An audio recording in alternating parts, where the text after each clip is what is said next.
E aí, gente, Renaissance aqui. No episódio de hoje do Invest in One on One, que é basicamente uma série de vídeos sobre esse tema, né?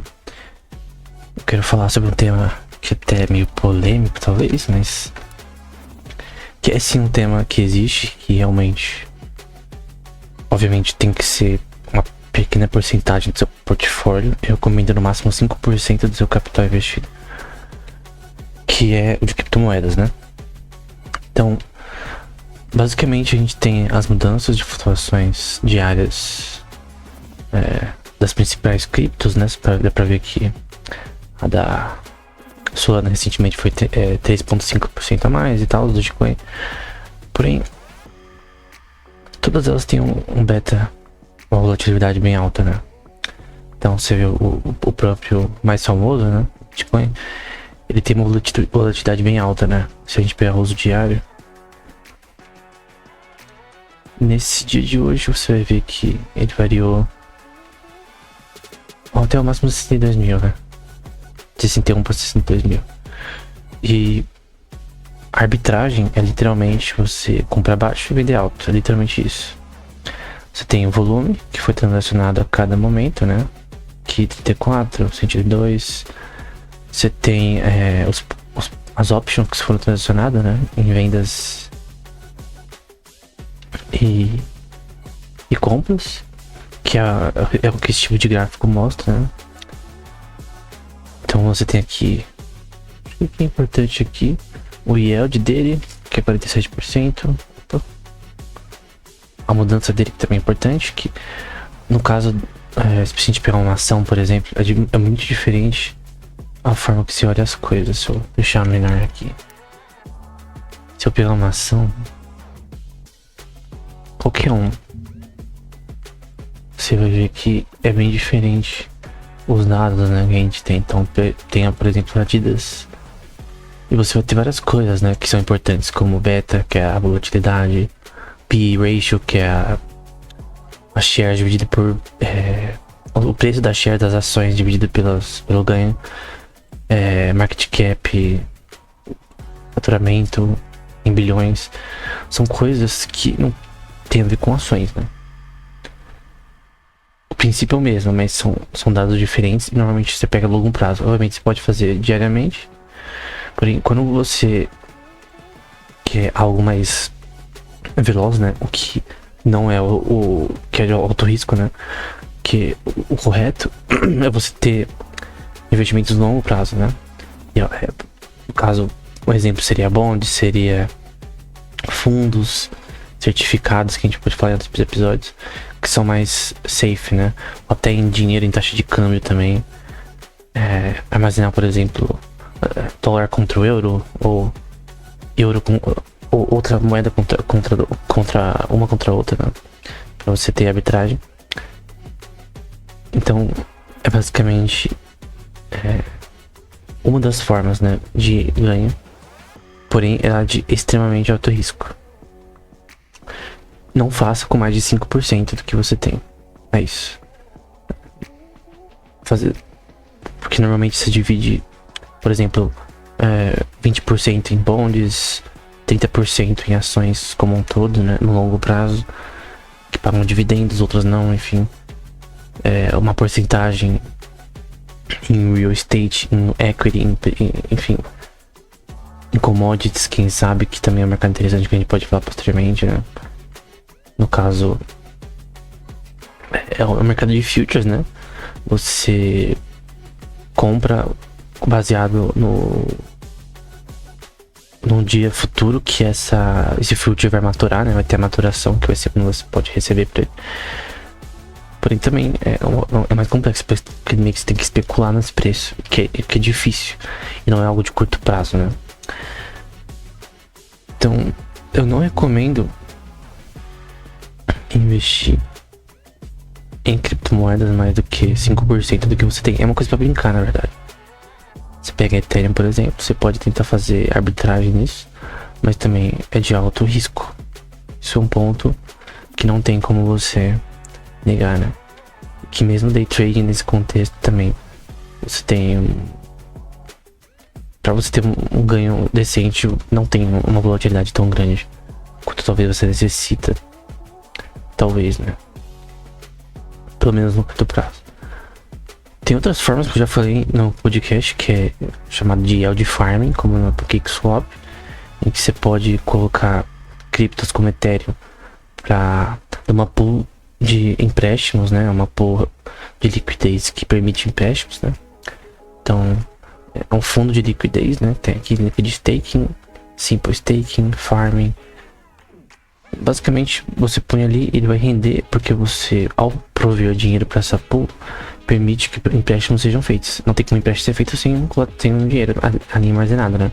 Tanto a empresa, porque o Swap, principalmente inicialmente, quando criou, eles investiram uma quantidade para ter uma pool o suficiente, né? E depois as pessoas começaram a investir, e aí virou uma pool que tem várias pessoas que investem, e você ganha uma coisa chamada staking, né? Que é uma coisa chamada Proof of Stake, que é basicamente o meu modelo de consenso, que é o da Ethereum, de criptomoedas, que o que gera as transações e que faz o sistema funcionar é o capital investido, e você ganha recompensas por ter seu capital investido ali, né? Então, é também uma forma, né? Também tem como você fazer swaps, né? Que é tanto você pegar empréstimos quanto ou dar empréstimos, eu já falei, né? Você pegar empréstimos e tentar fazer uma arbitragem, né? Comprar o SDC, vender por DAI por mais barato, por um preço maior. Na verdade, você compra o SDC, com esse SDC você troca por DAI por outro preço e tenta fazer um ganho nisso para depois comprar o SDC por um preço que você consegue ter uma arbitragem aí, né? Caso você escolha o número de suas moedas, vamos supor que seja 1000 por coin, que você tem que colocar a sua, como se diz, conectar a sua carteira. É só você pegar a MetaMask da vida no aplicativo. Aí no caso, deixa eu pegar outra que é uma que serve, a Cron, que é bem conhecida. E aí já fala que tem risco associado. Eu vou colocar aqui 100 USD, 100 dólares pra BNB, enfim. Na verdade, 18 dólares.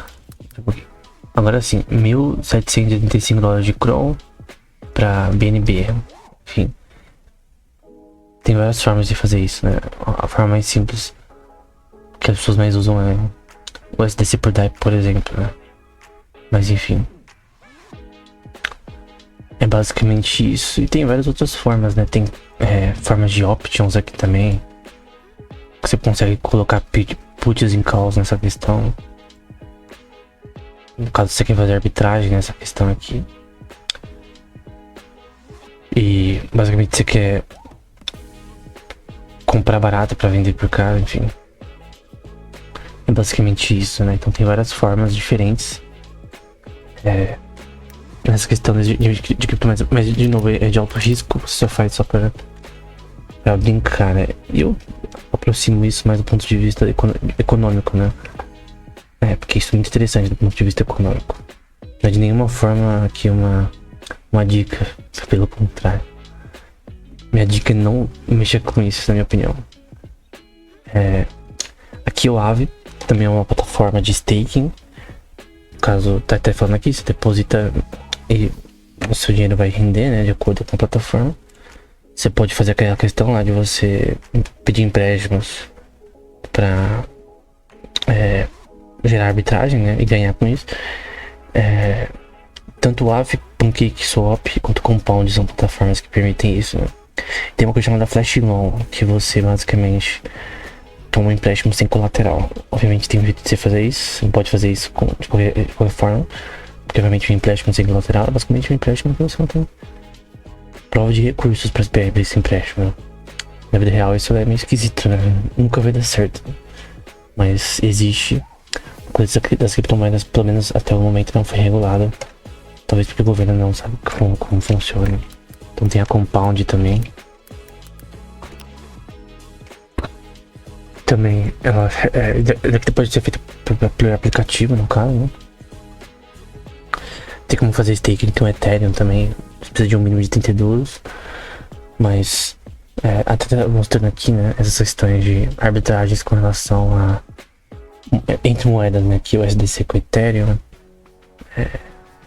enfim, o USDC com outras moedas, com Arbitrum, Polygon, enfim, o USDC é uma moeda estável, né, normalmente você faz com moedas desse tipo, Tether, USDC, enfim. Então, embora as pessoas achem que é só isso daqui, não é. Primeiro que nunca foi a intenção do Bitcoin ser isso, ser um sistema de investimentos. Não é a intenção e não é o objetivo da moeda inicial. Tem a Tether, que é uma moeda estável, por exemplo, que é uma stablecoin, o USDC, que eu falei anteriormente. E cada uma tem o seu protocolo e tem os seus funcionamentos, né? Umas são relacionadas a jogos, coisas que não tem nada a ver exatamente com uma pirâmide, como alguém poderia dizer, né? Enfim. Então, acho que isso é uma coisa interessante. Eu não recomendo investir em ICOs, né? Que é o Initial Coin Offering, que é quando uma moeda lança e tal. Que tem o IPO da vida no mercado de ações, que são quando empresas vão lá no mercado de ações e pela primeira vez elas estão sendo oferecidas ali. Eu não recomendo que se invista nisso porque pode dar ruim. É muito desregulado esse mercado de ICOs. Não faço. E normalmente para quem é day trading, talvez eles foquem exatamente no Bitcoin e Ethereum, principalmente no Bitcoin porque ela tem alta volatilidade. Porém, de novo, é de alto risco. No máximo 5% do capital deveria ser investido nisso. Então, os dados são muito diferentes de uma empresa, né?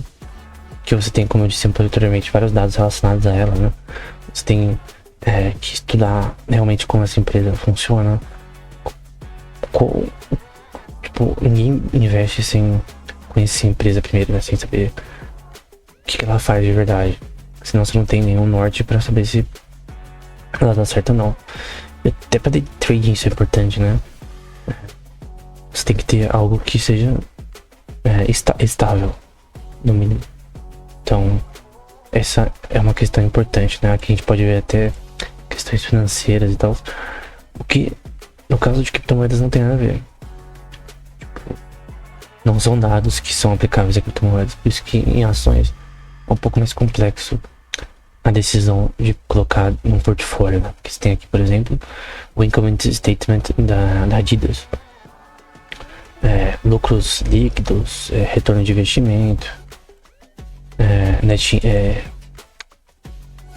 renda líquida, enfim, várias questões aqui associadas a débito, coisas do tipo, a equity.